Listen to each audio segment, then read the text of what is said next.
Good afternoon, everyone, and thank you for coming. We'd like to get started promptly because we have a quick schedule and we have many speakers. I want to take a minute to recognize all of the stakeholders who have come in attendance here, who have been very generous with their time to come listen to our proposals and to offer the input they have from their experiences and the experiences of their supporters on the ground across the United States in the interacting with the Endangered Species Act. I am excited about this package comprised of 9 bills. It is now bipartisan thanks to caucus member Kurt Schrader getting behind a couple of the bills. This package also has received the formal endorsement of more than 115 organizations, many of which are also bipartisan. In attendance today, we have representatives of major advocacy organizations and industry from across the country.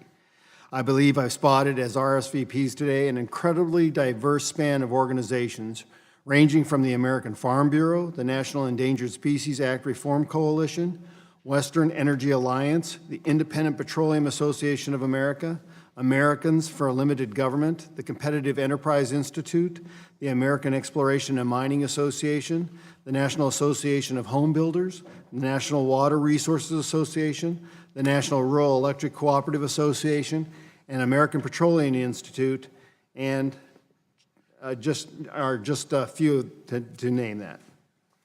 This is a small fraction, just some of the people who could fit in this room of the many thousands of interests, industries, local governments, and private citizens who have come in contact with the Endangered Species Act of 1973 on a day-to-day basis, and who would like and appreciate having a say in what the ESA Modernization Act should look like. And to be perfectly honest with you, these folks deserve their say. Just the people in this room have centuries of combined experience of interaction with the ESA, and with such long exposure are very familiar with the Act, its many gaps, oversights, and overreaches. The people they represent and count on as supporters in turn have hundreds of thousands of years of combined experience, and the entirety of stakeholders, government and private citizen interactions with the species conservation monoliths amount to millions or even billions of years combined. A point of contrast that I would like to point out are the several years that went into drafting the bill. Just a few years, and we're presented with a framework that was supposed to govern the interactions of persons, entities, and endangered species across all circumstances and for decades. I don't mean to say this is inherently a problem. That is simply the nature of any broad-scaled federal legislation. Federal legislation takes a short amount of time to put together, draft, and vote on, but it has truly awesome and far-reaching impacts that end up structurally and literally billions of years of combined interactions between private, industry, and government entities. The difference between these two time frames is often underestimated, which is why I want to emphasize them here. As such, the package of legislation we are here today is centered on the notion of modernizing the Endangered Species Act. There is a combined billions of years difference between the time it took to draft, debate, and sign, and the combined amount of time that has elapsed in experience hours of real people interacting with and learning about how this legislation plays out in practice, what works, what doesn't, and what can be improved on for both species and affected parties without disrupting the intentions of the Act. These are incredibly valuable perspectives because, as any legislator knows, you can simply never be certain how large-scale, widely applicable legislation can play out in practice until you've actually been able to watch it for a long time.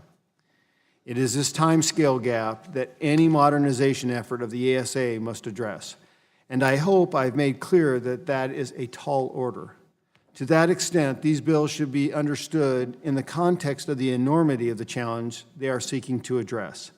They are not final texts we are asking to be signed into law this evening, but they all each are an important and thought-through attempt at ameliorating the challenges and bridging the gaps between legislative intention and on-the-ground reality. And believe me, that is a large gap. I'm not going to go through this legislation bill by bill, but that's why we all have all these members and stakeholders assembled for. But I will say a few things about, in general, what to expect from this package. We're calling it the Western Caucus package after the 79-member caucus I chair, but it's a package that applies evenly across the entire country. The Endangered Species Act in practice, has made no regional distinction and no distinction from one coast to the other in terms of species listed or acreage affected. Florida on the Atlantic has the third greatest number of listed species at around 135, and California on the Pacific has the second most at around 300. Our nation is blessed with the abundance of biodiversity and a richness in species distribution across the 50 states and territories.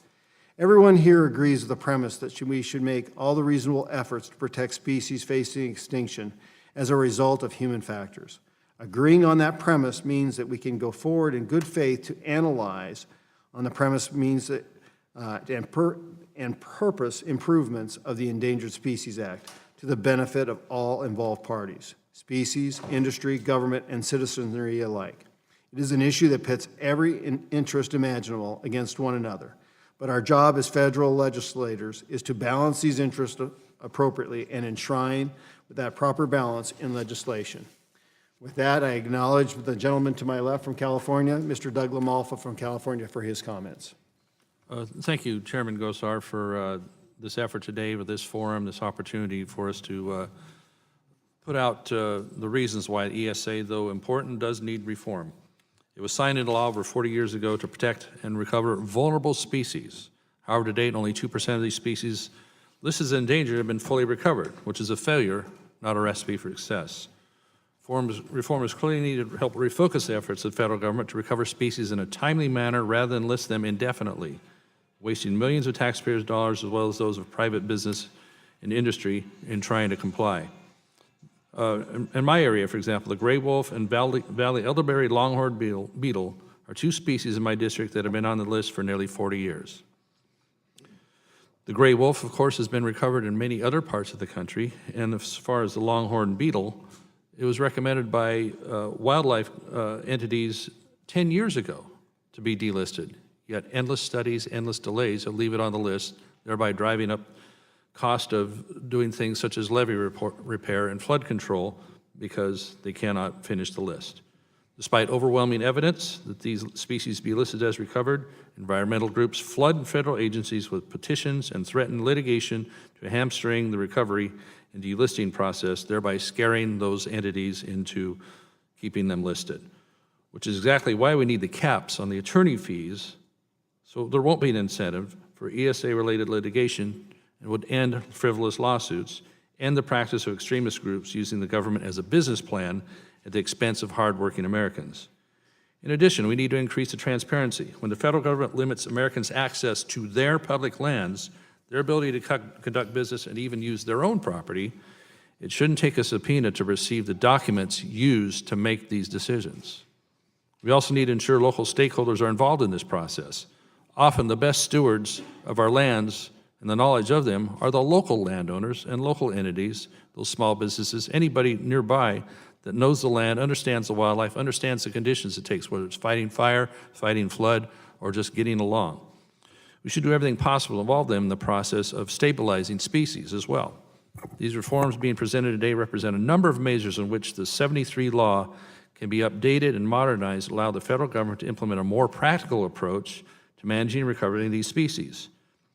There should be reward and a positive feeling on helping recover species, as most farmers, ranchers, timber, and foresters would gladly seek, instead of the gotcha, solutionless waste of time, dollars, resources, such as so much fresh water running out to the ocean in California, and the loss of the species anyway, due to these measures not working, such as the spotted owl as well.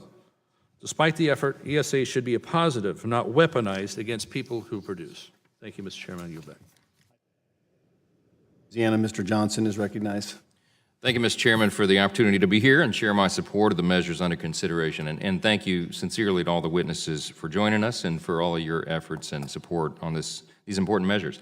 The Endangered Species Act, as we all know, was enacted nearly 50 years ago, and to date, it really doesn't boast a very good success rate. It's at about 3%, and a vast majority of those listed as threatened or endangered species remain so today. All the while, the Endangered Species Act has been exploited over the decades, placing unnecessary burdens on our nation's hardworking farmers and ranchers. Activist organizations have perversely used the judiciary process to adversely impact the ability of men and women who are the backbone of our country to provide food not only for America, but to people all around the world. And these groups are employing sue and settle tactics to further their ideological agenda to increase the number of species listed under the ESA. And as the list grows, farmers and ranchers are forced to shift their primary focus from food production to navigating and complying with bureaucratic hurdles that threaten their very livelihoods.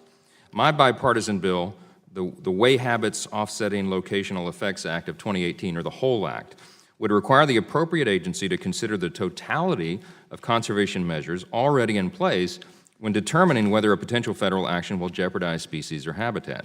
This is a matter of common sense. We all agree that protecting wildlife and their habitats is of the utmost importance, of course, but we must recognize that the agriculture community is already proactively and heavily involved in conservation programs that implement critical protections for both. The time has come for Congress to modernize the ESA and ease the difficulties farmers and ranchers face when bearing the brunt of undue burdens placed on agriculture.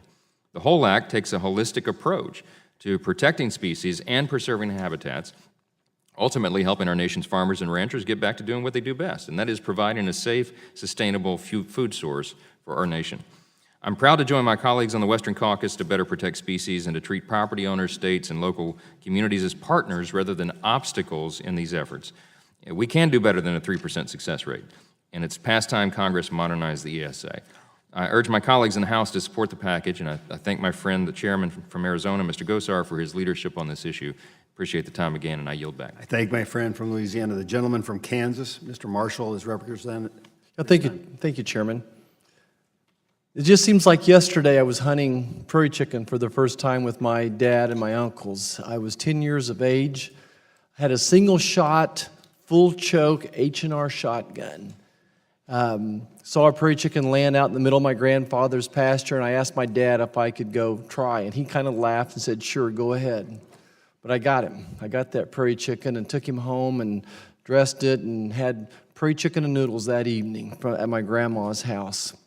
Fast forward 6 years ago, I was asked to be on the Kansas Wildlife and Parks Commission, and we studied the lesser prairie chicken issues up close and personal. We saw it listed and delisted.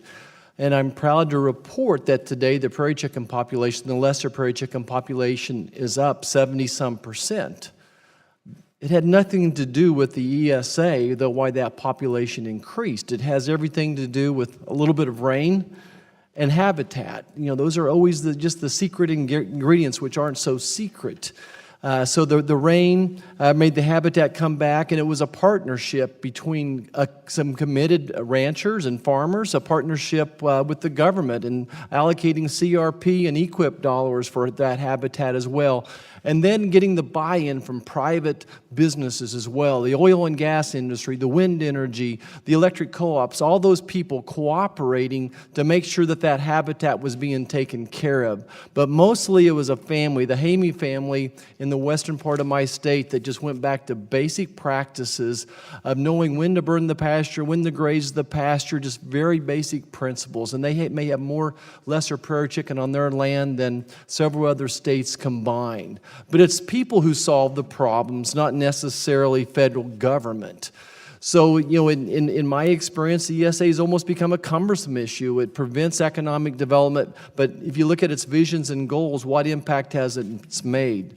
We like to hold people accountable, at least I do. So there's got to be a way to improve that act, and I think that this is a way to do it. So appreciate everybody being here, and Chairman, appreciate the opportunity to be part of this, and I yield back. Thank the gentleman from Kansas. The gentleman from Utah is recognized for his moment. Yeah, he's got time for sharing, Tom. Thank you, Mr. Chairman, and thank you for considering, and jumping ahead of Mr. McClintock and others. I have to run, but thank you. I'll just be very brief. There's 8 or 9 of us up here on the dais, and I think we're all going to say much the same thing. So I'm going to put aside my prepared comments and just be very brief, but I think more specific. I'll tell you 3 stories of the good, the bad, and the ugly.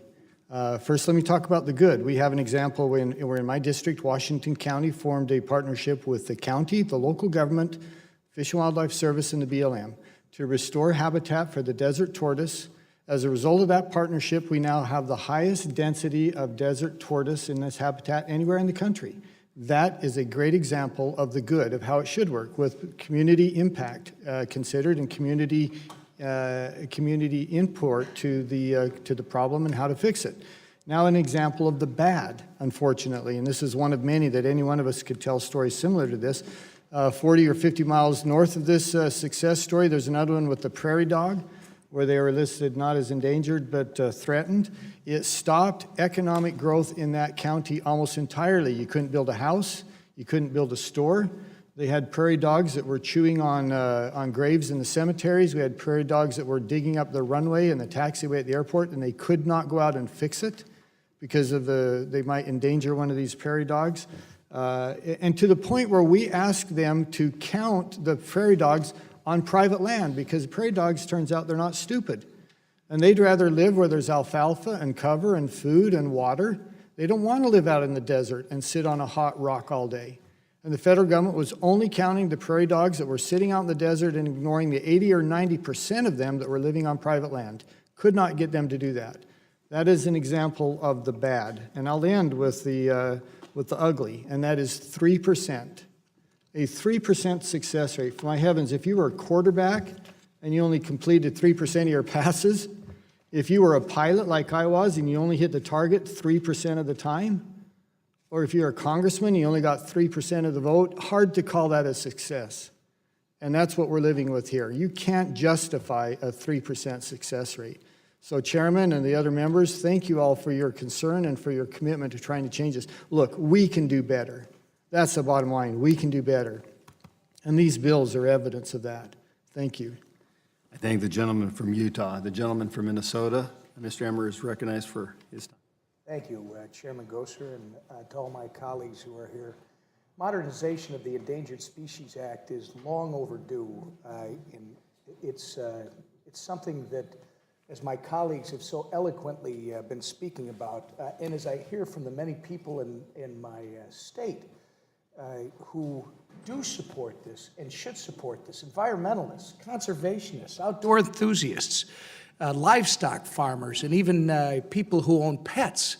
This is a huge problem, and I'll give you an example. The problem, and there are several. You need litigation reform, who others can go into in a lot more depth. But let's just talk about the problem with listing and delisting. The Endangered Species Act has been very good at listing species. It's been very bad at delisting species. And I'll give you a great story from Minnesota that actually, it's a great example. It's not a great story. We have the gray wolf that was listed in 1974. The gray wolf should have been delisted long ago. The gray wolf in Minnesota was, according to the federal statute, once you reach a threshold of 1,400 wolves, it should be delisted. I'm sorry, federal is 1,400. The state of Minnesota said once it's at 1,600, it should be delisted. Today, by the counting of Minnesota's DNR, we have over 2,500 gray wolves in the state of Minnesota. And I would argue that those methods are not very accurate. In fact, the number might be as much as 5,000 gray wolves in northern Minnesota, and they are decimating the moose population in Minnesota. Congress did something about this, only to have a circuit court judge in the D.C. Circuit overrule it and say that they know more than the people in Minnesota know. You got to have reforms, granted again, on litigation, the sue and settle tactics and all the other things that people use. But we got to get back to the original purpose, which was if you have a species that is truly endangered, the idea is to protect it and restore it. And once it's restored, then they need to be delisted because they will cause all kinds of damage well beyond our wildest imagination. That gray wolf in Minnesota, if it is not managed, the feds have to delist it so that the state of Minnesota can once again start to manage it so that we can start to save our moose population and save the livestock that is killed on a regular basis. It's an economic issue as much as it is just an issue of natural resources. So I thank you, Chairman Gosar, and the committee that you chair, and the Western Caucus for making this one of your primary focuses. Thank you. The gentleman from Minnesota. The gentleman from California, Mr. McClintock, is recognized. Well, thank you, Mr. Chairman. Thank you for putting this together today and for assembling this package of legislation. 45 years ago, as we all know, two bills in particular, ESA and NEPA, were adopted with the promise that they would improve our forest environment. I think after 45 years of experience with these laws, we're entitled to ask, okay, so how's the forest environment doing? And the answer is absolutely damning. These laws have imposed cost-prohibitive and endlessly time-consuming regulations that have made the management of our forests virtually impossible. I represent the Sierra Nevada of California.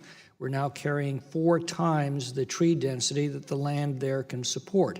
In that morbidly overcrowded condition, the trees are fighting for their lives against other trees trying to occupy the same ground and can no longer resist natural stresses such as drought, disease, pestilence, and ultimately catastrophic wildfire. I've lost now more than 1,000 square miles of forest land in my district alone to fire over the last 5 years. And the irony is this, just the King and the Rim fires alone, because we were unable to manage our fuel loads due to these laws, incinerated more than 80 protected spotted owl habitats. So I would suggest that when laws not only fail to meet their objectives in the trial of 45 years, but actually do irreparable harm to their objectives, it is time to revisit them, revise them, and reform them. This is what this package does. My bill is very modest. It's a bill that was successfully carried through the House by Congressman Doc Hastings in the 113th Congress. It simply applies Louis Brandeis' maxim that sunlight is the best of disinfectants. This simply requires transparency, that all of the scientific data and purported scientific data that is used to support the listing or delisting of species be available to the public on the internet where it can be subject to rigorous scientific review. I think the most compelling case was made for it during a hearing 4 years ago when Dr. Rob Roy Ramey II testified in support of Congressman Hastings' bill, now the bill I'm carrying. He said, what are the effects of this lack of transparency on the public? When the data are not publicly accessible, legitimate scientific inquiry and debate is effectively eliminated, and no independent third party can reproduce the results. This action puts the basis of some ESA decisions outside the realm of science. That's exactly what's happening, and it is doing irreparable harm to the very objectives that these bills were professed to achieve when they were adopted. So thank you again for pulling this together. I thank the gentleman from California. The gentleman, the senior member from the House from Alaska, Don Young, is represented. Thank you, Mr. Chairman. As the one person in the Congress, the only one that voted for the Endangered Species Act, please beat me with a whip. But you have to understand, when we had this act before us, and by the way, it passed pretty much unanimously, we were told it was to save leopards and other species. It was never for grass, grouse, and fonda, and mussels, and flies, and snails, and turtles, and gigigigs. And I don't know what a gigigig is, but it's endangered. And this is long overdue. A little bit of history to this, that when Bruce Babbitt was the Secretary of Interior, he asked me to help him review and renew the Endangered Species Act. And we were working. And because he couldn't work with George Miller at that time, because George was to the far left, and so we were working on it, and as soon as they lost the election, no, we can't do it anymore. But this act has to be renewed. 45 years ago, we passed this act. This bill I have is called the LAMP Act. It turns it to a ability for local communities and states to be involved in the decision-making on endangered species. And where states already have a program in, they supersede the federal government. In fact, it encourages the Secretary to enter into agreement with states, Fish and Game, and other land managers for endangered species to have the local people have more say. It's a very simple piece of legislation. It should work. It will be opposed because there are those within this Congress and the other progressive party that believe the federal government knows best. And I'm suggesting respectfully, my bill is simple. It allows the state, it allows local communities that have proven themselves to be successful in taking and protecting species when it is necessary. And I agree with the gentleman about delisting. The idea that we have species far exceeding the original amount now can't be delisted. It takes too long to do it. So, Mr. Chairman, I do appreciate your doing this, and hopefully we'll be able to get this piece of legend passed. One thing about myself, I frankly don't think it will happen this session, but we have to consider to look at next session. I think it's important to recognize, hopefully someone will be sitting in the chair will say, let's reform the Endangered Species Act. With that, I yield back. I thank the gentleman.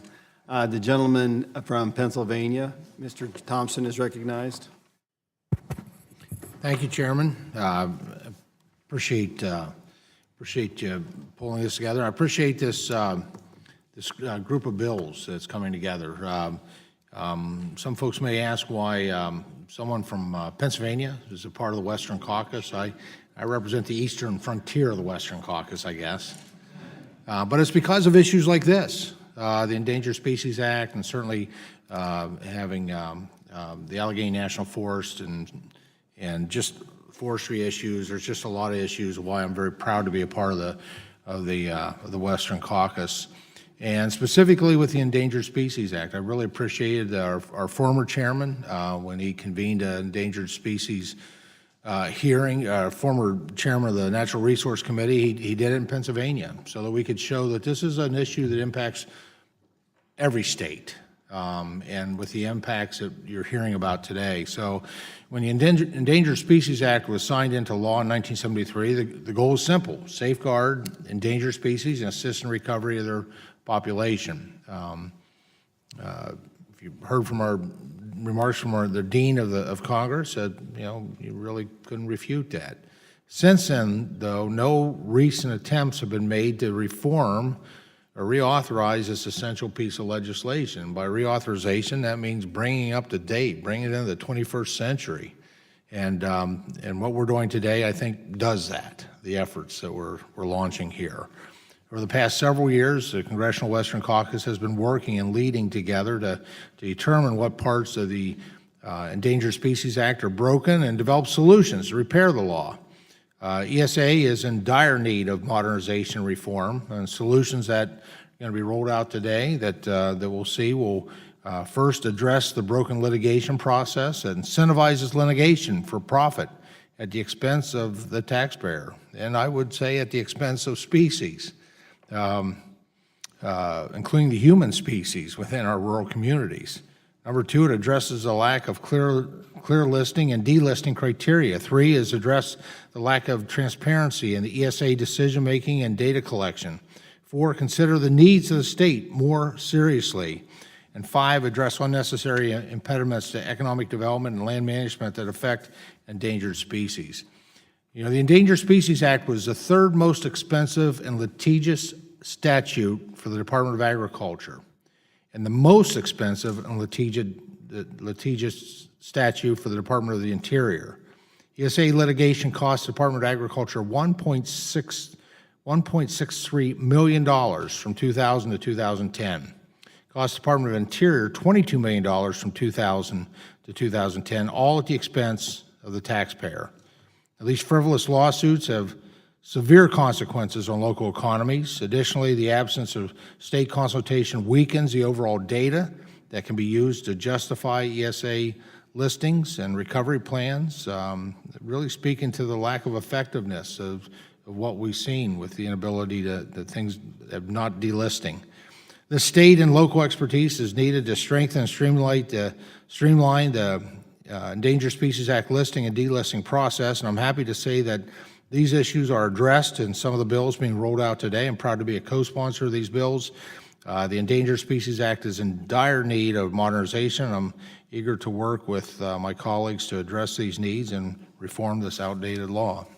Thank you, Chairman. I thank the gentleman from Pennsylvania. The gentleman from Oklahoma, Mr. Mark Wayne Mullen, is recognized. Thank you, Mr. Chairman. Thanks for having me back in this committee. It's been a while. I missed it.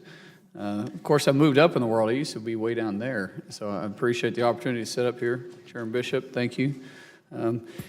Guys, what we're talking about here is vitally important and something that affects all of our states. We're introducing 9 bills today to modernize the ESA. I'm a co-sponsor of 4 of these bills that will increase transparency, empower states, local governments, and altogether make meaningful changes to the ESA that will cut through some red tape. For the past 40 years, the ESA has been primarily driven by litigation that has been harmful to landowners, communities, small businesses, and making decisions about species that truly, to this day, are not any safer from extinction. In Oklahoma, business owners, landowners, farmers, and ranchers know firsthand the effects these species have and the ESA have on their communities. The American burying beetle and the lesser prairie chicken are just 2 of the most recent species Oklahoma has had to deal with. Oklahoma has made unprecedented efforts in acreage for conservation, taking in over 13 million acres and developing an effective conservation plan. Our state should not be punished for taking proactive measures to keep these species off the extinction list. States have a greater knowledge of what happens in their backyard. They should be ones that are driving the conservation efforts. The Empowers Act ensures that federal agencies consult with the states before making a final decision. Finally, there is no reason to keep a species on the list if there is scientific evidence that the species is no longer endangered. That is why the List Act is so important. It gives the Secretary of Interior the authority to remove the species from the list when there is scientific proof that the species has been restored. I urge the House to take up all 9 of these bills and pass so we can modernize the ESA by following the states to have a hand in their own state's conservation efforts. Thank you, Mr. Chairman. I yield back. I thank the gentleman from Oklahoma, the gentleman from Utah, the chairman for the full committee of natural resources. Rob Bishop is recognized. Thank you, and I'm sure Mr. Grijalva won't mind me sitting in his chair. Look, I appreciate you all being here, and I appreciate those who have started this effort. I keep reading in the paper that I want to eliminate and destroy the Endangered Species Act. I don't remember actually saying that, but it doesn't matter because it doesn't really matter what I say. What I do want is not to reject it, but to reform it, so that the goal ought to be not just simply listing a bunch of species, but rehabilitating species. If that's not our goal, we don't have a process. And part of the process with the current Endangered Species Act is it simply is very vague on what the goals are, so we never know when we have success. We do know when we have failures, and so far it is failures. Look, I was an old school teacher. If I failed 98% of my students, somebody would have called me into the principal's office and asked me about it. Consequently, if I only passed 2% of my kids, okay, I came close to that, then they would have been talking to me about my failure as a teacher. The ESA is a failure because it was poorly drafted, it's been poorly implemented, and it desperately doesn't need to be destroyed. It needs to be reformed so it can actually do something and rehabilitate a species, not just listing them for the fun of listing them. I go back. I thank the gentleman from Utah. The gentleman from Washington, Dan Newhouse, is recognized. Thank you, Chairman Gosar. And Chairman Bishop, I'm sure the ranking member would rather you sit in that chair.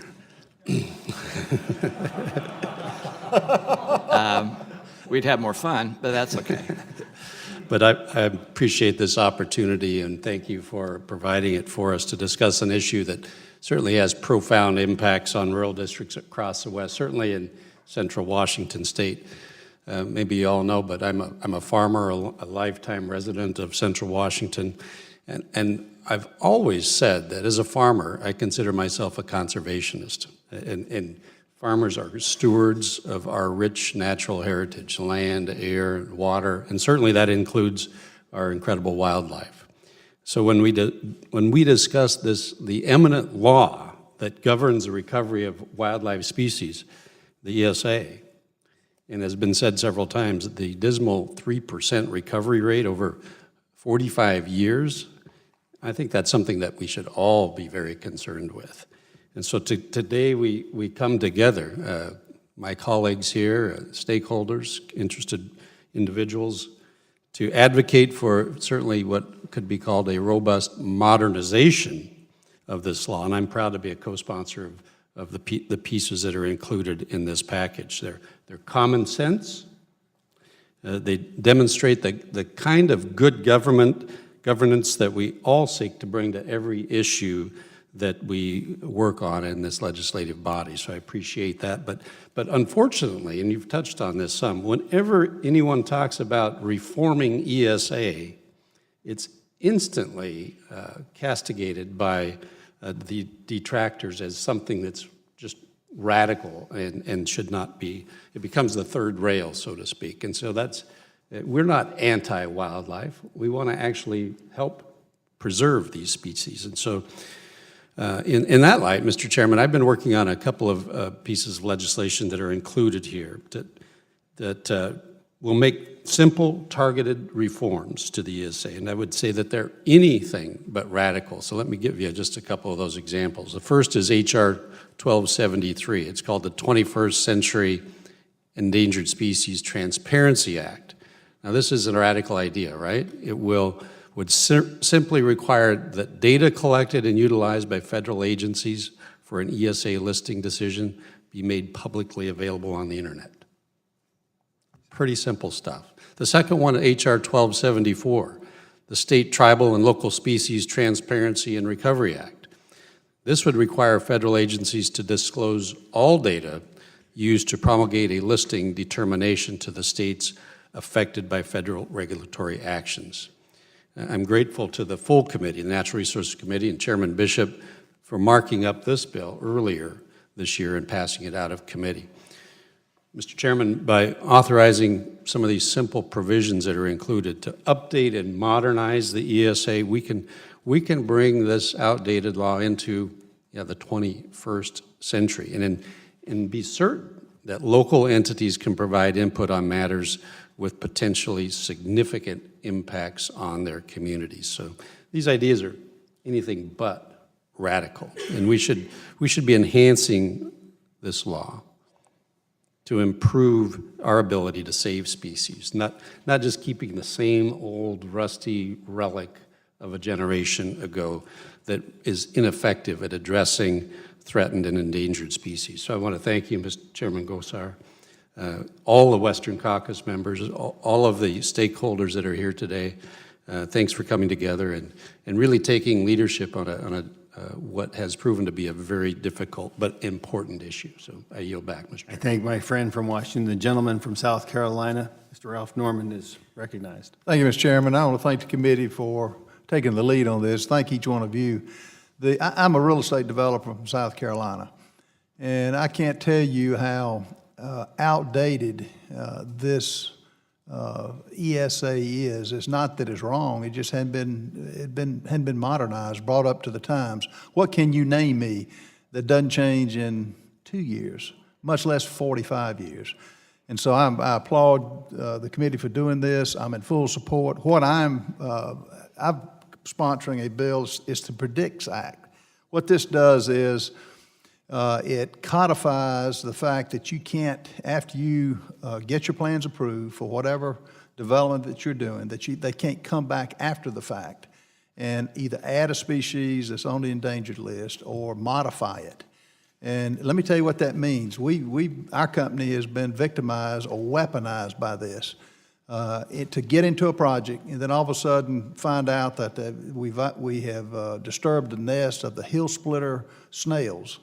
When we're well along in the project, we've signed our bank loans, we've had the equipment on the job at $200 an hour and signed on the notes, and then to come back 6 months later and say that you're violating something, that's sad. So I'm a proud sponsor of the PREDICTS Act and the reforms that hopefully will pass in this House. And I'm sure we'll hit some objections, and our names will be front page, want to kill the environment. It's nothing further from the truth. So I applaud you, Dr. Gosar. I appreciate your lead on this. Thank you, Ralph. I appreciate it. The gentleman who's kind of the workhorse, who's been traipsing all over the country helping us out in Western Caucus, the gentleman from Arkansas, Mr. Westerman, is recognized. Thank you, and I would also like to thank Chairman Bishop and members of the, where did he left on me? Well, I'll thank him anyhow. Thank him and members of the Western Caucus and all the stakeholders that are here today. I am encouraged by the broad support that's demonstrated this afternoon. Chairman Gosar, thank you so much for your leadership on this issue. You know, as several of my colleagues from not so far out west have testified, ESA is a national problem. Its effects are probably most felt more acutely in the West.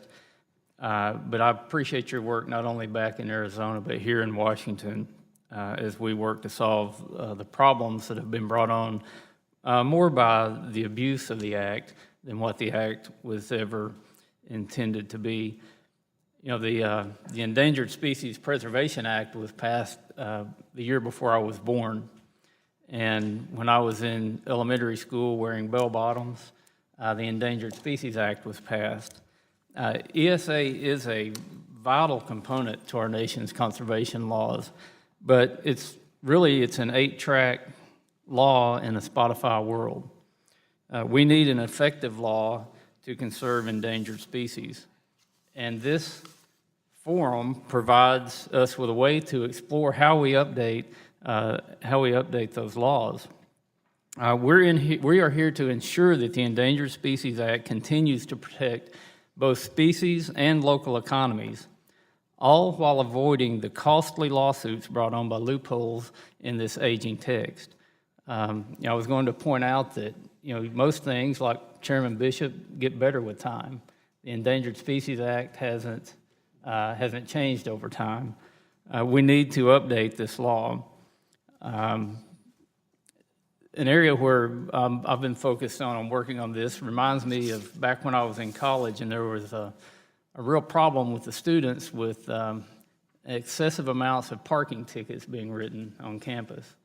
And some students decided they'd had enough of this, so they concocted this plan to take their $15 fines, put them as pennies in a mason jar, and flood the police office, the campus police office, with pennies to overwhelm the police department and the people that were working there. And that's not too much or too far from what some groups are doing with the listing process on the Endangered Species Act. Instead of submitting thoroughly studied species and ones that require serious examination by the Fish and Wildlife Service, certain groups just try to overwhelm the agency with thousands of listings a year, and then turn around and sue the agency for not studying them in a timely manner.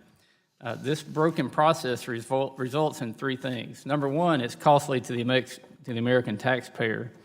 Not only does it cost millions to study these duplicative petitions, but it costs Americans millions more to defend the decisions in court.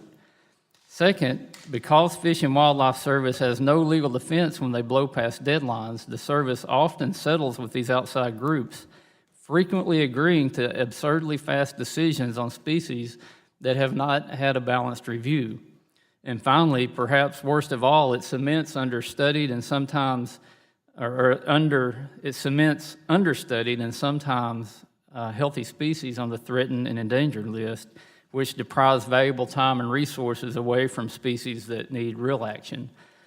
So my bill, which we're calling the Petition Act, attempts to solve all three of these issues by allowing Fish and Wildlife to declare a petition backlog when the frivolous requests pile up. This bill is really just a common sense solution. Not only will it save the American taxpayer money by reducing the number of lawsuits that we as taxpayers have to pay for, but it will also ensure that species which need real help receive this attention and the dollars that are required for recovery. Again, the Endangered Species Act is a valuable piece in our nation's conservation system, but it's in desperate need of an update. In its current form, the listing process for ESA has been short-circuited. It costs more money, harms local economies, and is less effective at protecting species when groups flood the system with their jars of pennies and listings. My bill is designed to alleviate this problem and refocus the Act on recovering the species that have a clear need. Once again, I want to thank Chairman Gosar for his leadership and the rest of the Western Caucus on this issue. And I look forward to updating the ESA, which includes updating the listing process, so that we can ensure that we've got future successes with the ESA, and I yield back. I thank the gentleman. I'll tell the chairman that you compared him to a fine Bordeaux. I'd like to get to our first panel. First, we have Mr. Ryan Yates of the American Farm Bureau Federation. We then have Mr. Jordan Smith, the National Endangered Species Act Reform Coalition. We then have Ms. Janelle Lemon, a National Rural Electric Cooperative Association. We then have Ms. Kathleen Scamma, Western Energy Alliance. Then we have Mr. Myron Ebel, Competitive Enterprise Institute. And finally, Sam McDonald, Independent Petroleum Association of America. We will start with you, Mr. Yates. Afternoon, Chairman Gosar, members of the Western Caucus. My name is Ryan Yates, and I serve as Director of Congressional Relations at the American Farm Bureau Federation.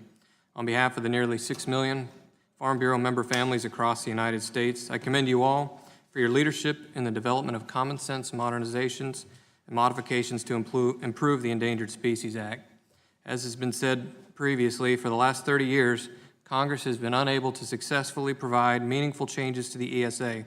In the meantime, the U.S. Fish and Wildlife Service, National Marine Fisheries Service, radical environmental organizations, and activist judges have broadened and strengthened the regulatory power of the ESA. Today, the ESA provides protections for 1,661 domestic species at a cost to the American taxpayer of roughly $1.4 billion a year. However, only 3% of species have been successfully recovered and removed from the list since the law was enacted 45 years ago.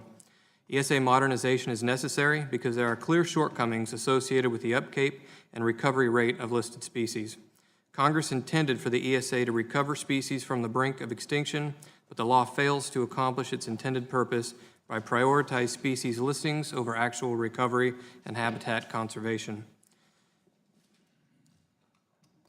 Unfortunately, the law fails to provide adequate incentives for working land species and conservation and imposes far-reaching regulatory burdens which restricts agriculture's ability to produce food, fuel, feed, and fiber for consumers here at home and around the world. For agricultural producers, farm and ranch land is the principal asset used in their business.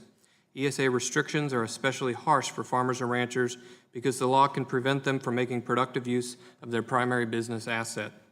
Farmers and ranchers typically live on the land in which they work and operate with a strong focus on both economic and environmental stewardship.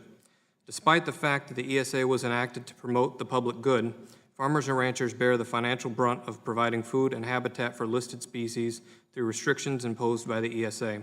Society expects that listed species be saved and their habitats protected, but this cost falls on the landowner upon whose property a species is found. Of course, no one wants to see American wildlife disappear from our landscape, but it is time for common sense reform that brings landowners to the table. This legislative package being introduced today is a breath of fresh air to American farmers and ranchers. By enacting these bills into law, the ESA will be modernized to provide clarity and certainty, encourage voluntary conservation, increase local government and stakeholder involvement, and chart a path for real recovery for threatened and endangered species. Thank you. Thank the gentleman. Mr. Smith, you're recognized. Thank you very much. Good afternoon, Chairman Gosar and members of the Western Caucus. My name is Jordan Smith, and I serve as Executive Director of the National Endangered Species Act Reform Coalition, known by many as NESARC. On behalf of our coalition, I am here today to commend the members of the caucus for introducing this important package of legislative improvements to the Endangered Species Act. These bills speak directly to the long-standing need to address problems with the ESA, a law that has not been substantively updated in nearly 3 decades. NESARC is the country's oldest broad-based national coalition dedicated solely to achieving improvements to the ESA and its implementation. Our membership includes agricultural interests, cities and counties, conservationists, electric utilities, energy producers, farmers, forest product companies, home builders, oil and gas companies, ranchers, realtors, water and irrigation districts, and other businesses and individuals throughout the United States. Our membership represents real people, private landowners, small business owners, and many others who care about the well-being of communities in the West and throughout the nation.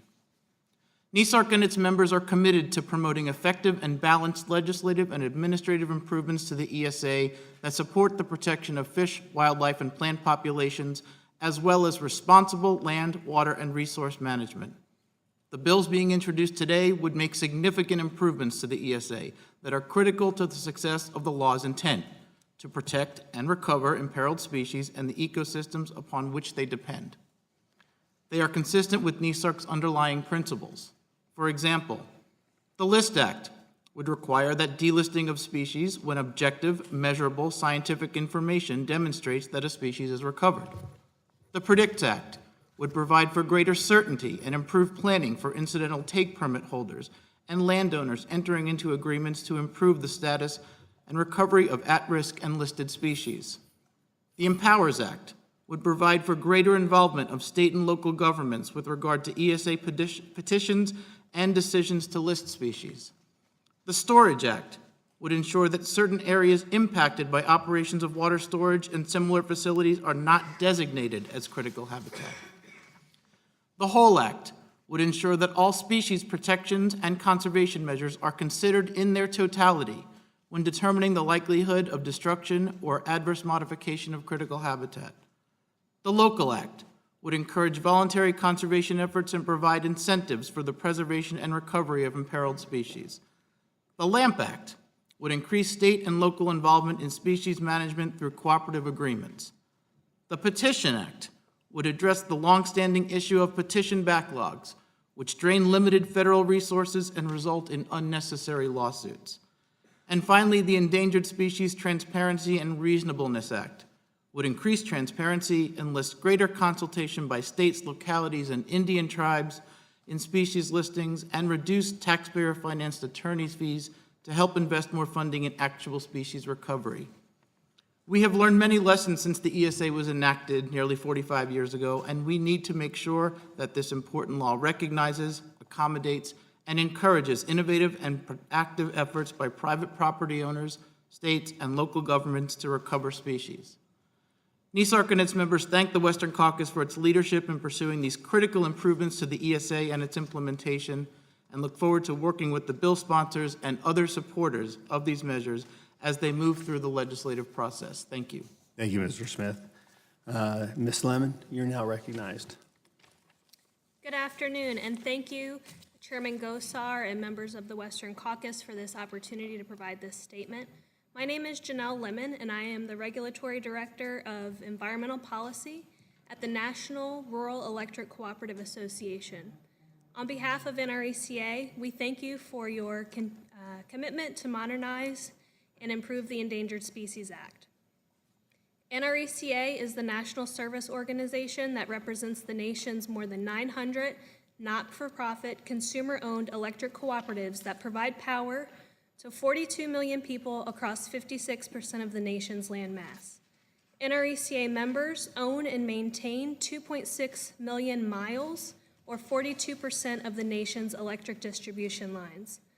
With a commitment to contribute to the vitality and prosperity of the communities served by our members, electric cooperatives are dedicated to a healthy environment, building vibrant rural communities, and providing reliable and affordable electricity to our consumer members. However, over the years, ESA implementation has become increasingly cumbersome, challenging, and uncertain, which has in turn increased cost and permitting delays for electric co-op infrastructure, construction, and maintenance needs. All the while, these processes appear to slow rather than improve natural resources conservation. NRECA supports efforts by the Western Caucus to improve the Endangered Species Act through a series of targeted updates to the statute and its implementation. The caucus's package of bills that are being introduced today will continue to protect threatened and endangered species while providing flexibility and greater regulatory certainty and encouraging voluntary conservation efforts as a cost-effective means for achieving Endangered Species Act goals. These improvements will bring greater efficiencies and help reduce electric cooperatives' costs of building and maintaining critical infrastructure that serves 1 in 8 Americans. As you know, voluntary conservation efforts continue to be the heart of most species recovery. The local act, for example, will promote and encourage these efforts by creating new avenues for states, local governments, and private property owners, including easement holders like electric co-ops, to proactively participate in species recovery efforts. For example, the lesser prairie chicken, which was mentioned earlier, its range, which includes New Mexico, Colorado, Kansas, Oklahoma, and Texas. Voluntary conservation measures by NRECA members and other public and private stakeholders have been key in protecting the species and its habitat. Over 10 million acres in total are currently under protections for the benefit of that species. Now, the Fish and Wildlife Service is required to make a new decision on whether listing is warranted.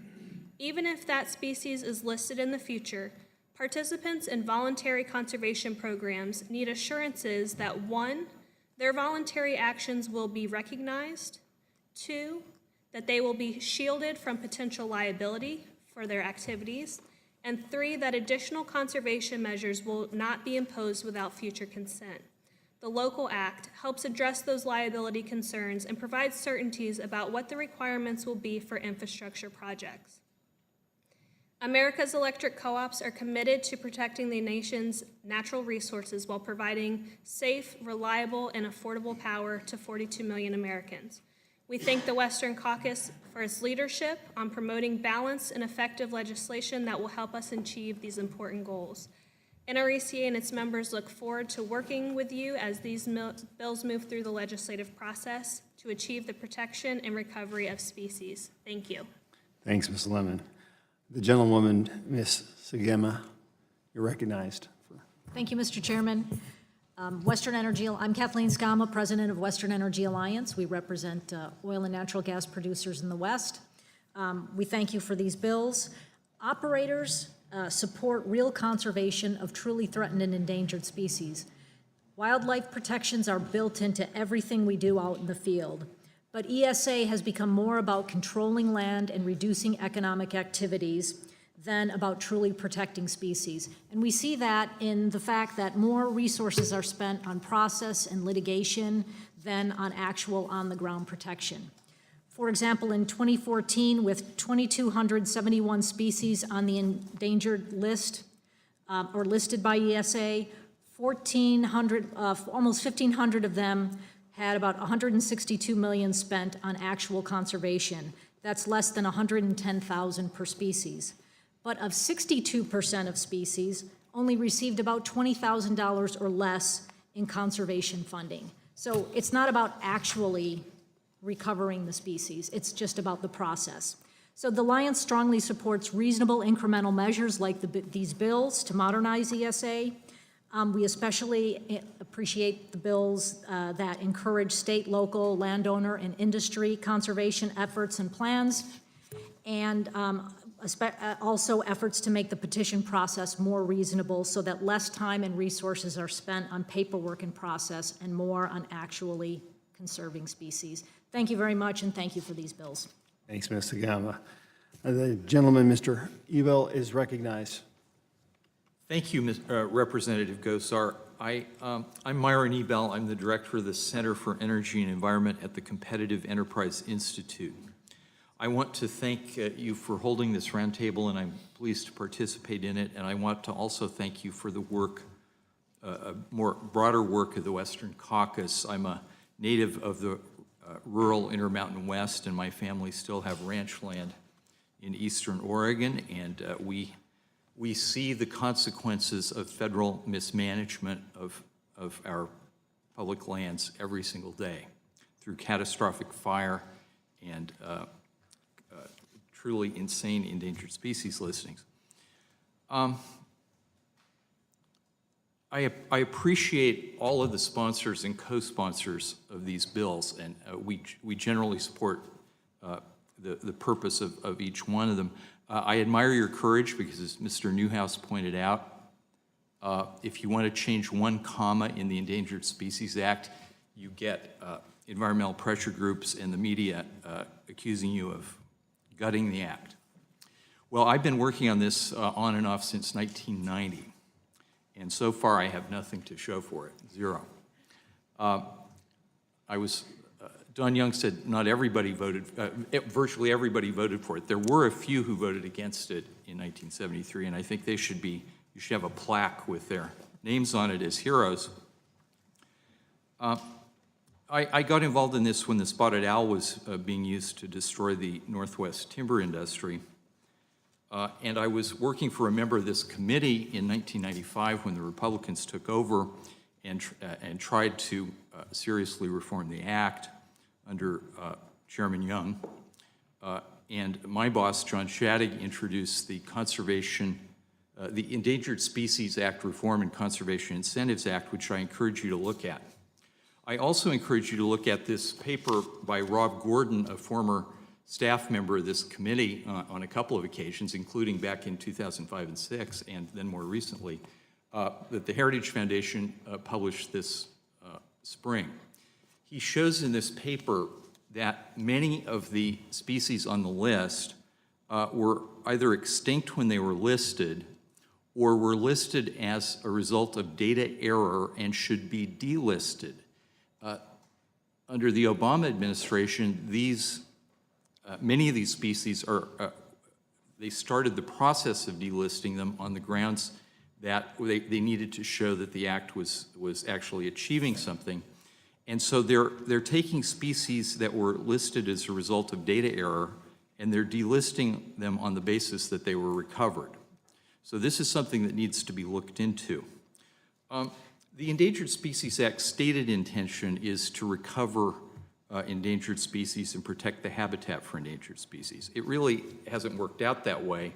Over 45 years of history, it's been contradicted, and we have found that the real purpose of the act is to impose federal land use controls all across the country and to serve as a guided weapon to stop economic development. Not all economic development, just those things that have been targeted as politically incorrect. The whole process is driven by environmental pressure groups through litigation and through phony listings based on best available scientific data. But of course, if the best available scientific data is junk, then they still have to go ahead and list it. So the major mechanism for the Endangered Species Act, the way it works, is to put the costs of protecting and saving habitat on that of private individuals, landowners. Now, there's something fundamentally wrong about this. If it's a public benefit to save endangered species, the public should pay for it. And back in the 106th Congress, the contract with America included a takings compensation provision. And that bill passed the House twice in 1995. And it didn't just apply to the ESA, it applied to wetlands and other things. But at the time, I remember very clearly the environmentalists argued two things, not at the same time, but depending on the circumstances. One is we don't need takings compensation because there is no regulatory takings. The government isn't taking anybody's property. On the other hand, it was argued that if we pass this bill, it will bankrupt the federal government because the costs of regulatory takings are so huge. Well, that's closer to the truth. And the fact is, if it is true that the costs are incredibly high, then the public should be paying for them. And if the public had to pay for them, the act would be reformed. They would have to figure out how to do it more prudently and thriftily. And so Rob Gordon, who wrote this paper at Heritage, has just joined CEI as an adjunct fellow, and he's working, one of the papers he's working on is the actual economic costs of the ESA. And you will not be surprised if you have talked to landowners or are a landowner to learn that these are really astronomical. So we generally support these bills, and we hope that if you succeed in getting some of them enacted into law, you will then move on to regulatory takings legislation, compensation legislation. And if you don't get these bills through, then I suggest you try the takings compensation route first. That was the strategy back in 1995, that if you pass takings compensation, that would force the Congress to then reform the acts. I have more to say about science and the listing process, but I'll stop here. Thank you. Thanks, Mr. Ebel. Ms. McDonald, you recognize. Thank you. The Independent Petroleum Association of America appreciates the opportunity to discuss this draft legislation. IPAA looks forward to working with the caucus to enact these important bills that will restore the Endangered Species Act toward its original goal of protecting imperiled species on the brink of extinction. IPAA represents thousands of independent oil and natural gas explorers and producers across the country, as well as the service and supply industries that support their efforts. IPAA's members are the face of small business in the oil and natural gas industry and support millions of direct jobs and indirect jobs across the United States. IPAA has been active in the Endangered Species Act issues for many years. It is a law that affects our members in every region of the country on both federal and private land, and is ever-changing with a constant stream of newly proposed listings. In 2014, IPAA launched its Endangered Species Watch website, focused on equipping both IPAA members and Capitol Hill with the background on the Endangered Species Act and the need for straightforward, targeted reforms on both protecting Americans' wildlife and growing the economy. Additionally, IPAA works with allies from across the country on endangered species issues and has formed an active coalition to address the rising challenges related to ESA listings. When Congress passed the Endangered Species Act in 1973, it was amid a wave of bipartisan environmental legislation with clear goals of improving the air, land, water, and yes, saving species on the verge of elimination. At its original passage, the ESA received much fanfare and virtually no opposition. Since that time, it has evolved into one of the most litigious statutes on the books. As of yesterday, the service had listed 2,339 total species as threatened or endangered. The amount recovered is 54. That's an abysmal success rate of 2.5%. Over the past several years, IPAA has submitted detailed comments to the Fish and Wildlife Service on proposed changes to the Endangered Species Act, but more action is needed from Congress. Transparency, flexibility, and focus on recovery of imperiled species should be the main focus of the ESA. The service has not balanced delisting efforts with responding to the barrage of sue and settle listing petitions. Species seem too easily to find their way into the protective fold of the ESA with no plan or pathway for delisting. For example, IPAA has been actively involved in a coalition to delist the American burying beetle, including an engagement to petition to delist the species. The 12-month finding was due on August 8, 2016. Almost 2 years later, no decision has been made to date. This species remains listed as endangered despite scientific evidence to the contrary. Congressman Biggs' List Act would greatly assist us in this order to the service so they could better focus on species instead of missed deadlines. IPAA appreciates several of the bills to address voluntary conservation. Our members have a strong commitment to environmental stewardship and a proud record of proactively working to address issues facing the species in areas where we operate. A recent example of this would be the Pecos Watershed Conservation Initiative with the National Fish and Wildlife Foundation, where 5 of our Permian Basin operators invested significant capital to protect the habitats along the Pecos River in New Mexico and West Texas.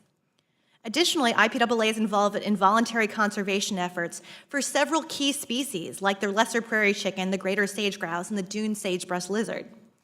IPAA member companies are committed to protecting plants, wildlife, and ecosystems, and finding creative solutions to problems that exist within the scope of the oil and gas production. We commend the Congressional Western Caucus for seeking innovative solutions to protect America's imperiled wildlife while allowing for development. The proposed legislation addresses many overdue needs for administering and protecting biodiversity on American soil. It will further advance the 1973 congressional intentions of halting the trend for species extinction. Thank you for the opportunity to comment today. Thanks, Ms. McDonald. Anybody on the panel actually have a question for, on the dais, have a question for somebody on the panel? Okay. Well, we're going to start with our second panel then. First, we have Mr. Richard Ranger, American Petroleum Institute, Courtney Briggs, National Association of Home Builders, Stephanie Smallhouse, Arizona Farm Bureau Federation, Rick Manning, Americans for Limited Government, Ian Lyle, National Water Resources Association, and Ron McMurray, American Exploration and Mining Association. We will start with you, Mr. Ranger. Thank you very much, Chairman Gosar. On behalf of API, I want to express our support for this effort by the Western Caucus to reform and amend the Endangered Species Act of 1973 so that the Act can more effectively meet the desired objective of improving the conservation of species. API represents over 625 oil and natural gas companies, an industry that supports more than 9.8 million jobs and 8% of the U.S. economy, and since 2000 has invested nearly $2 trillion in U.S. capital projects to advance all forms of energy, including alternatives. We support the Western Caucus's effort to improve the administration of the ESA through the clarification of the listing, downlisting, and delisting processes by assuring greater certainty for incidental take permit holders and encouraging voluntary conservation measures for species and their habitats, and by increasing the consultative role of the states and of local governments. And I want to note really some key principles that we applaud and appreciate there. Clarification, clarity is key to private citizens who are engaging in all sorts of activity in our country. Certainty for your permits, for understanding what your roles and responsibilities are with respect to federal law, encouraging voluntary measures, and increasing the consultative role of the states where a lot of the true boots-on-the-ground experience exists with respect to knowledge of habitats, knowledge of species, populations, and so forth. It remains important that all ESA decisions and conservation measures be based on the use of sound scientific practices, better data collection, and as has been noted several times this afternoon, data transparency. Similarly, it remains important that all stakeholders understand the criteria by which decisions are being made under the ESA and have the benefit of regulatory certainty for permit requirements that affect their activities and the role played by ESA in shaping those requirements. In addition, we support increased involvement of state and local governments and the experience of many of their agencies in ESA decision-making. In my career in the oil and gas industry, I spent almost 13 years in Alaska working on North Slope projects, which benefit from consultation between industry representatives, third-party academics and people in the consulting community, state and federal agency people, and staff of the North Slope Borough. Their collaborative efforts over the 40-plus year history of production on the Alaska North Slope have enabled North Slope species populations to be sustained and in many cases to thrive. That consultation model is, we would argue, a model for consideration in application elsewhere in the U.S. So we agree that an emphasis on limiting the backlog of listing petitions will help better process those petitions and put the emphasis back on conserving and recovering species. The bills being brought forward by the Western Caucus can make an important contribution to effective and balanced improvements to the ESA for the benefit of species populations and management of wildlife resources. We look forward to working with you as these bills move forward and appreciate the effort that you have launched today. Thank you, Mr. Ranger. Ms. Briggs? Thank you, Congressman Gosar and members of the Western Caucus. My name is Courtney Briggs, and I am pleased to be here on behalf of the 140,000 members of the National Association of Home Builders to express our support for the work the House Western Caucus has done to improve and modernize the Endangered Species Act. We believe that this legislative package makes important strides in creating a more effective and efficient ESA. Our membership consists of single and multifamily builders located in all 50 states. On average, our members build about 5 to 10 homes a year, have about 5 full-time employees, and about $1 million in gross receipts annually. I tell you this to illustrate the fact that our members are the quintessential small business owners. I also tell you this because many laws and regulations that are poorly written and executed, such as the ESA, can be crippling to our members to comply with. NAHB is very supportive of these bills because they would make needed improvements to the ESA that would benefit species, landowners, and the federal agencies charged with enforcing the law. We are pleased that these bills make positive changes to the listing and delisting process, address the backlog of species petitions, encourage consultation with the states, and codify voluntary conservation programs. It would also create programs that would provide more flexibility and reduce costs for landowners. These modifications are a great first step towards improving the functionality of the ESA because it provides clarity and certainty for the regulated community while continuing to protect our nation's most vulnerable species. It is time for Congress to make these important changes to the ESA. There have been very few meaningful changes to the ESA since its enactment in 1973, and consequently, most species have failed to recover. Again, it has been estimated that only 3% of species have recovered under ESA, which indicates that the law isn't working and improvements need to be made. All of these bills make meaningful improvements, and Congress must make modernizing the ESA a legislative priority. Whenever we talk about burdensome laws and regulations that affect home building, I like to remind people of the impact that this has on the national economy and housing affordability. As cost, regulatory burdens, and delays increase, the small businesses that make up a majority of our industry must adapt. This can include paying higher prices for land, redrawing development plans, or completing mitigation. All of these adaptations must be financed by the builder and ultimately arrive in the market as a combination of higher prices for the consumers and lower output for the industry. NAHB's economists estimate that 25% of the cost of the home is due to government regulation. It is important to remember that even moderate cost increases can have significant negative market impacts. As the price of the home increases, those who are on the verge of qualifying for a new home will no longer be able to afford this purchase. For every $1,000 increase in a home, 152,904 households can no longer afford that home. This is precisely why we need smarter, more practical regulations. These bills will help in achieving that goal. NAHB appreciates the Western Caucus's leadership in making needed improvements to the ESA. As these bills work their way through the legislative process, we look forward to working with Congress to ensure that more sensible protections are provided for our nation's endangered species, while also continuing to allow our businesses to thrive. We encourage other members of Congress to lend their support to this effort. Thank you very much. Thank you, Ms. Briggs. Now, Ms. Smallhouse. Thank you, Chairman Gosar and members of the Western Caucus. I would like to bring this down a little bit to an individual level and how it's affecting thousands and thousands of farmers and ranchers on the ground. My family has been farming and ranching in the same footprint for over 130 years. My children are the sixth generation that will be already working really, on our ranch. Currently, our ranch has over 20 threatened and endangered species identified on its property and several layers of critical habitat.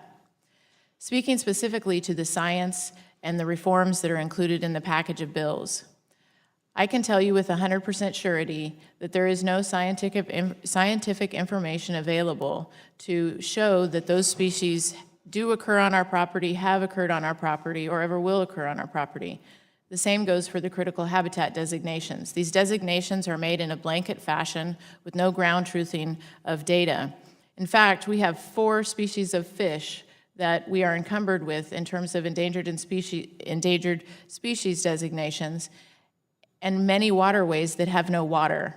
I don't know how we will ever accomplish recovery for those fish on our property. The data is not transparent, as has been said.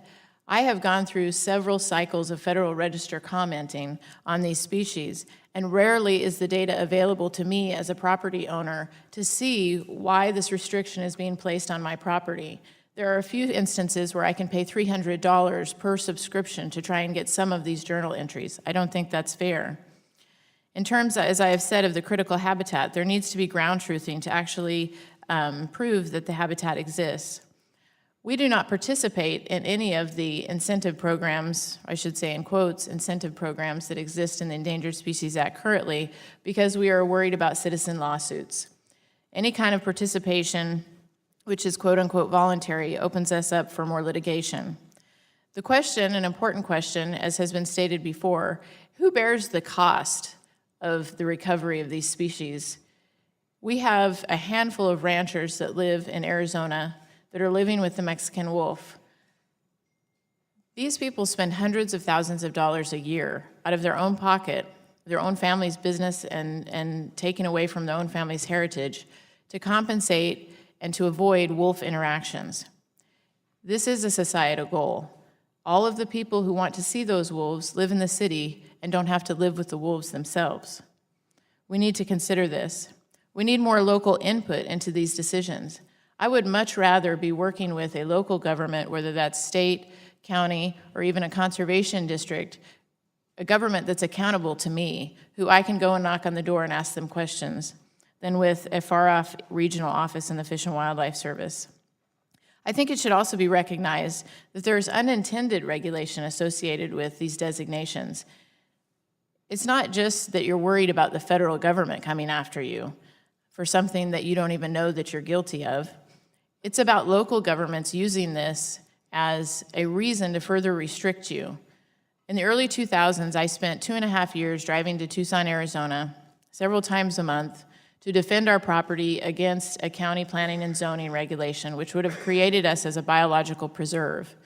This determination was being made on the fact that we had all of these species, which I guess wouldn't have been too bad, except for the fact that in the fine print, under a biological preserve zoning, you would no longer be able to irrigate, pump well water, or graze cattle.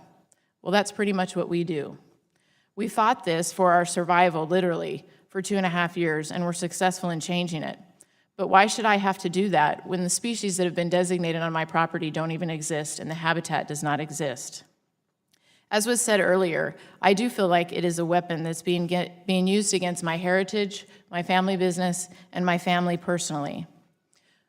When we go to the market and we sell beef, we take that money and we turn around and we invest it directly back into the land and the water resources through conservation.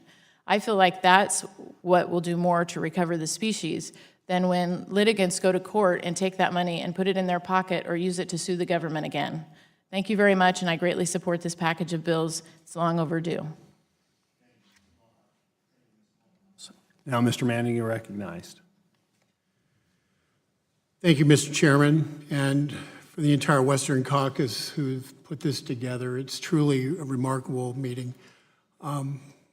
This is a difficult issue to tackle, and it takes real courage, and I want to thank you for exhibiting that courage today and encourage you moving forward to continue plowing the field. I'm president of Americans for Limited Government, and obviously I could talk philosophically about this because this is one of the greater federal overreaches in terms of private landowners, in terms of state authority, local authority. But my interest in the Endangered Species Act predates my tenure with Americans for Limited Government, going all the way back more than 2 decades. As Representative Malfa and McClintock alluded to, more than 25 years ago, the Clinton administration moved to protect the northern spotted owl in Washington, Oregon, Idaho, and Northern California by declaring it as threatened species based upon the false belief that logging harmed the habitat of the bird. This decision was made in spite of the warnings of the dire impact on forestry jobs in the Northwest. Now, a quarter of a century later, we know the rest of the story. The northern spotted owl population has continued to decline in federally managed areas, and during the first term of the Obama administration, wildlife managers recommended shooting the larger cousin of the spotted owl, the aggressive invasive barred owl, which was killing the protected spotted owl. The question is, why was the northern spotted owl in worse shape than it was when the federal government declared it threatened in the first place? Because the entire assumption for effectively ending logging on federal lands in the Northwest was wrong. It turns out the threatened owl thrives in forested areas because it depends upon clearings to see the wood rats that it hunts and eats. So rather than helping the subspecies recover, the federal government actions against logging have contributed to its continued decline. On privately managed land in California, the once threatened owl is thriving as it lives in harmony with loggers who clear the ground so they can eat the vermin in the natural cycle of life. Logging once was part of the lifeblood of the Northwestern United States, and now, due to the political science employed by the Clinton administration, small mill towns across the region have ceased to exist, withering into a memory. The 4th of July parades that used to go down those town main streets don't exist anymore. Young people who used to play Little League don't exist there anymore. It's a way of life that's been destroyed because of the Endangered Species Act and the implementation as it related to the northern spotted owl. You know, it's also a fact that their dramatic and deliberate destruction of the economic way of life for many in rural Idaho, Oregon, Washington, Northern California occurred. It's also a fact that this destruction was caused by bad science, which harmed the northern spotted owl's recovery. It turns out the ESA failed to protect the subspecies, but was used as a cudgel against the disfavored logging industry. This is a stunning abuse of the law. The House Western Caucus is to be applauded for reigniting this effort to reform the ESA so that there's a balance between the economic and environmental needs of our nation. It's particularly important that sound science with full transparency be employed in reaching and reviewing any findings under this act, as called for by Representative McClintock's H.R. 3608. It's astounding to me that more than 25 years later, the failed management plans for the northern spotted owl remain in effect when they're actually harming the bird. Hopefully, due to today's activities, the reform effort will lead to sound, transparent, and replicable science with frequent and regular reviews being required before knee-jerk actions destroy other industries and communities. Ending forever the ability of fundraising-driven environmental hysteria to destroy people's ways of life, with the actual protection and recovery of the threatened or endangered species being a secondary concern. Mr. Chairman, thank you again very much for allowing me the time to remind your members about this history. When the ESA was new, there was not a track record. Now we have decades to look back on to determine the good, the bad, and the ugly, and change the law to ensure it stays on mission while balancing the livelihoods of the people impacted by its imposition and the well-being of those communities. Thank you again. Thank you, Mr. Manning. Now, Mr. Lyle. Chairman Gosar, Congressman LaMalfa, Congressman Marshall, Congressman Thompson, thank you all for the opportunity to come in here and speak today. And also thank you for starting a process that is years in the making and very important and very critical. And that's having an open discussion about the need to approve the Endangered Species Act. My name is Ian Lyle. I'm the Executive Director of the National Water Resources Association, and we're a nonprofit, nonpartisan association that represents water users, both agricultural and municipal, throughout the United States. And our members help provide water to about 50 million Americans. Wise water management is fundamental for life, it's critical to our economy, and it's vital for our environment. I think that Ms. Briggs and Ms. Smallhouse made a great point about bringing this issue of ESA down to a personal level. And that's something I think we all need to think about. I was fortunate enough to recently buy a house, and thinking that 25% of that cost that I'm going to be paying off for the next 30 years was related to a government regulation is kind of tough to swallow, especially when you look at how interest rates have, while they're still pretty good, have ratcheted up a little bit in the last couple of months. And to Ms. Smallhouse's point, the work that her family does, and many of our members are agricultural producers, is one of the most honorable and noble careers you can have, and that's feeding the world. Her family, for 6 generations, has been feeding not only people here in the United States, but people around the world. To do that, though, you need access to a number of things. You obviously need land, need a work ethic like none other, because I'm not a farmer, but I've spent some time working on farms, and it is the hardest thing I've ever done. But you also need water. And it's that water infrastructure that is critical to the environment and the economy. And it's why I'm here today. And I think that I speak for everybody in this room when I say, and as Mr. Young noted, he was here when the act was passed, I support the goals of the Endangered Species Act. And I think everybody here does. But where we've diverged from those goals is what's actually happening on the ground.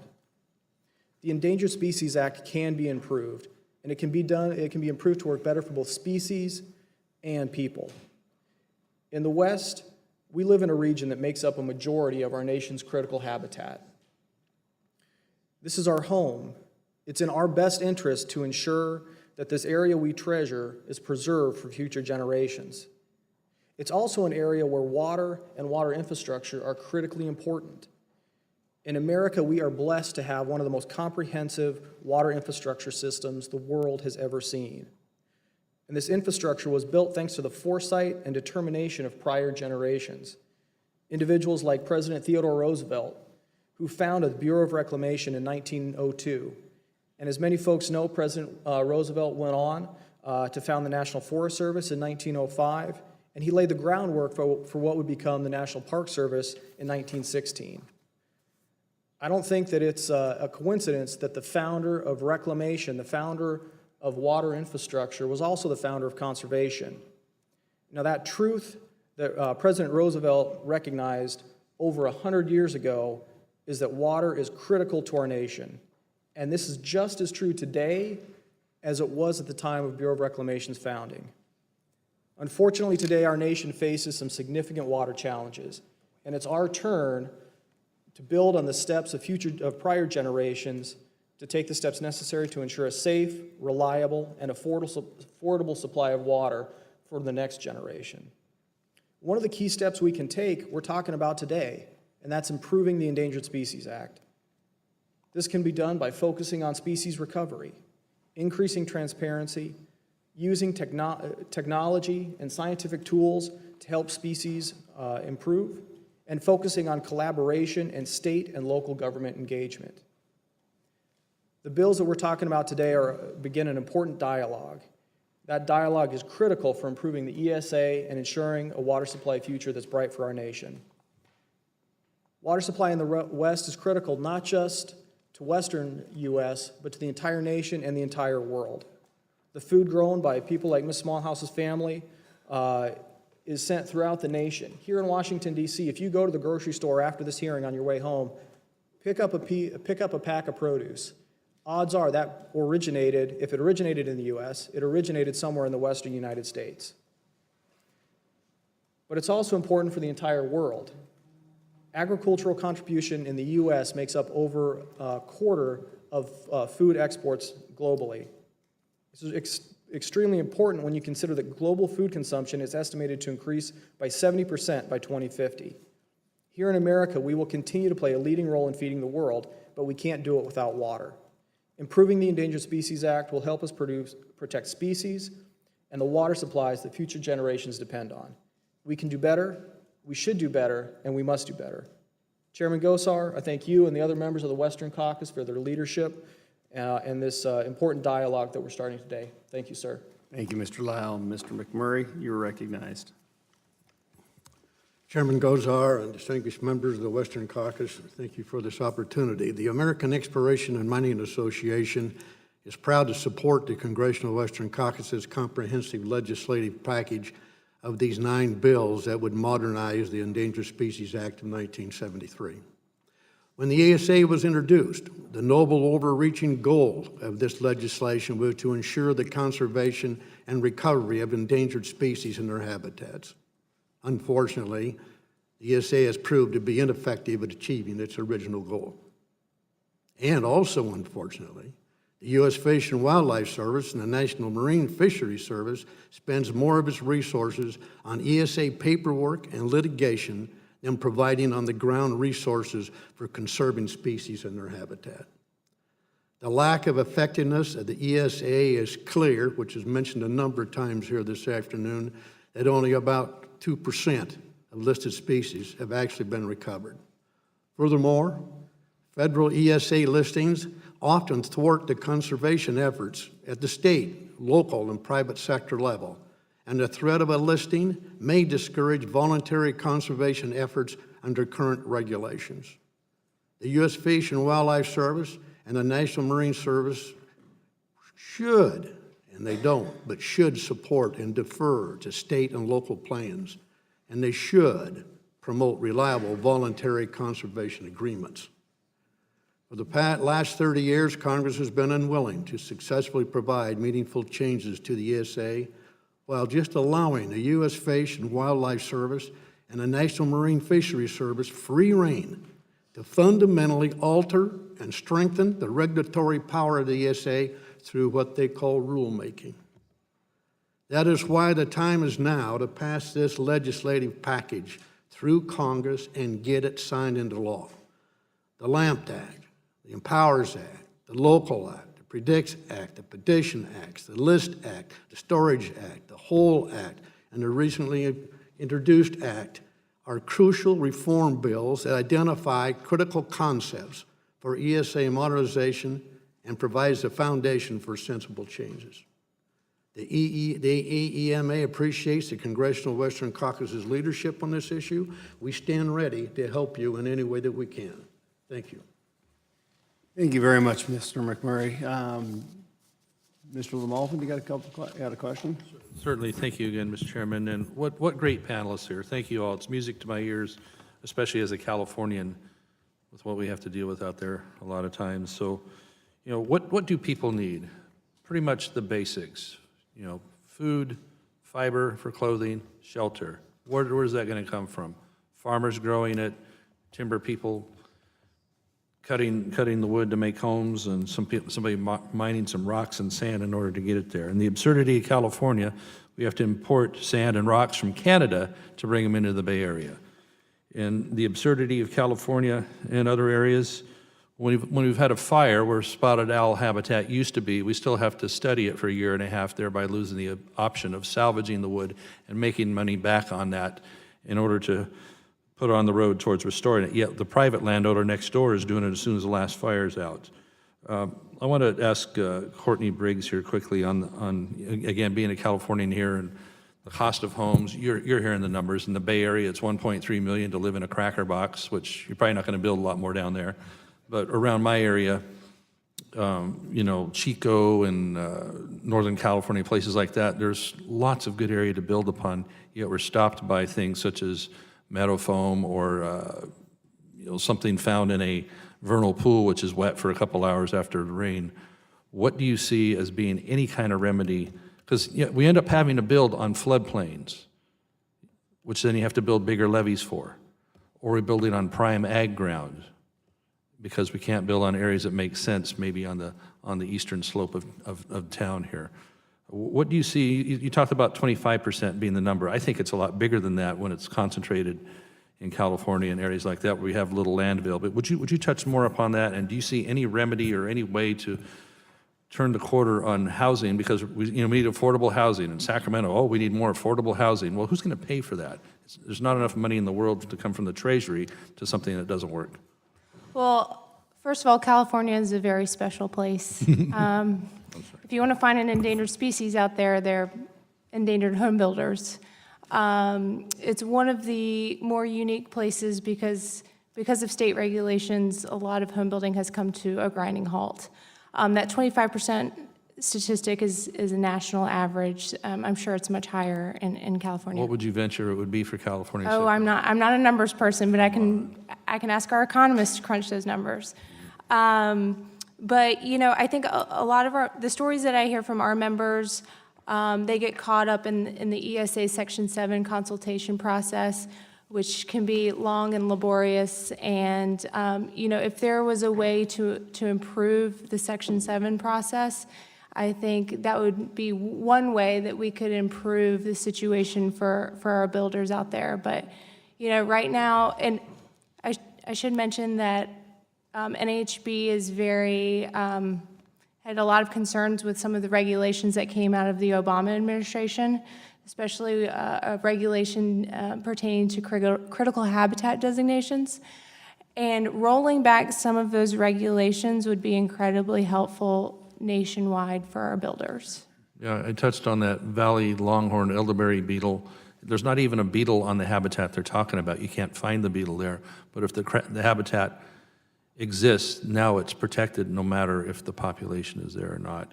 Mr. Manning, thank you for preaching that on the owl and I talked about post-fire and all that. The owl does need a little wingspan space in order to hunt and all that. And you have this inventory of trees per acre 10 times beyond what is even sustainable for the area. And just keep preaching that because it's got to finally come home. And then, Mr. Lyle, lastly, and I'll stop here, we're letting trillions of gallons of water get out from the resources we have in Northern California, and they're even talking of increasing that number. What the State Water Board in our state is calling unimpeded flow. They're talking 45 to 65% as if we had no dam, such as Shasta Dam or Oroville, and just letting that go from, say, November till June or something like that. we won't even have a reason to have the dam anymore, which I think is probably part of their ultimate goal. In the meantime, in the Delta, we have the striped bass eating somewhere around 90% of the endangered fish they're trying to do, and we're out there trying to conserve the last glass of water in a restaurant, having to beg for that. So I really appreciate you being here. Keep telling your stories on that, on all that, and fighting the battle, and we'll do that on our end. And this package of bills, I think, gives you all hope that we do have people in this place that are trying to get there. Thank you. GT, any questions? Well, just real quick, as we know that, you know, a lot of times the partisanship in Washington is Republicans and Democrats. Quite frankly, I find it's urban America and rural America is a more accurate description of the partisanship. And as I like to say, is you know, without a robust rural America, people in the cities are going to wake up in the cold, dark, and hungry. And so I just a general question to throw out there, your perspective on how much of a role this missed science, and that's what it is. I mean, I think we're in a fortunate place. I appreciate the chairman's leadership. This package of bill, I think the time's right for it because science has caught up with myth. You know, one of our witnesses shared kind of the truth on the spotted owl. That I love telling that story about how, you know, we need a diversity of forests to support habitat, and I think that the science has caught up with the myth that has been perpetuated here. I'd love to get your just brief, quick perspectives on, you know, we have seen a decline in rural population numbers. We have seen a decline in the rural economy, and I don't think that's good news for folks who live in the cities. I know it's not good news for those of us who live in rural America, our rural communities that we treasure, that we wouldn't want to live anywhere else. But how much do you think this law, the Endangered Species Act, which has been based on just absolutely non-transparent, a lack of science, political correctness, has contributed to the decline of rural America, and quite frankly, I think threatens urban America as we go forward. Anyone have any thoughts with that? Mr. Manning? Sure. I had the opportunity to be the Public Affairs Chief of Staff, Department of Labor under George W. Bush. And so I spent a lot of time looking at labor. I spent a lot of time looking at demographics and where people are moving, and have spent the last 9 years doing that after I was forcibly removed on January 20, 2009. But let me tell you, the single thing that this is doing is emblematic of a lot of federal government initiatives. It's people in Washington, D.C. destroying opportunities for people who live outside of Washington, D.C., who live in rural areas. And and the pernicious effect is that young people don't stay in the rural area because there's no opportunity in the rural area. If you have land and you want to build something, you can't. If you want to build homes, you can't because they found a beetle.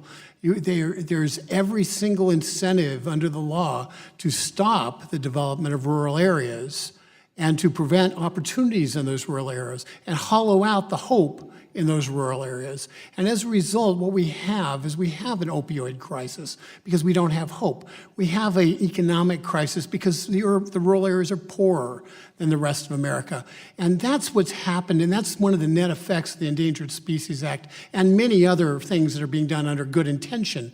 But the Endangered Species Act is a weapon. It's a weapon that's being used against rural America. It's a weapon that's being used against landowners. It's a weapon that's being used against business in order to essentially depopulate large swaths of America and force people into urban areas. It's wrong, it needs to be reformed, and we need to do it now. Thank you, Chairman. I thank the gentleman. Well, I'll just make my remarks. Sometimes, you know, Moses can't go to the mountain, so sometimes you got to bring the mountain to Moses. So how about a new game? Like reintroduction of apex predators to Washington, D.C. Now, that might be interesting. Yeah, that, you know, especially when you don't have much of a Second Amendment right. Pack of wolves on the mall, beware. It might be kind of interesting to see. Everyone here agrees that the premise that we must all take reasonable efforts to protect species from extinctions. The agreement is that we can all go forward with making some modifications that make sense. I think GT made a wonderful comment, is that the science is caught up with a myth. We shouldn't be afraid of the science. The science liberates us. And so I thank everybody for attending today. I appreciate your thoughts, your endeavors, your expertise. And with that, I would like to invite everybody over to the Federal Triangle by the steps over here on the House side. We're going to have a press conference, and we're going to hold it at 4, so we need to have everybody head that way. Thanks, everybody.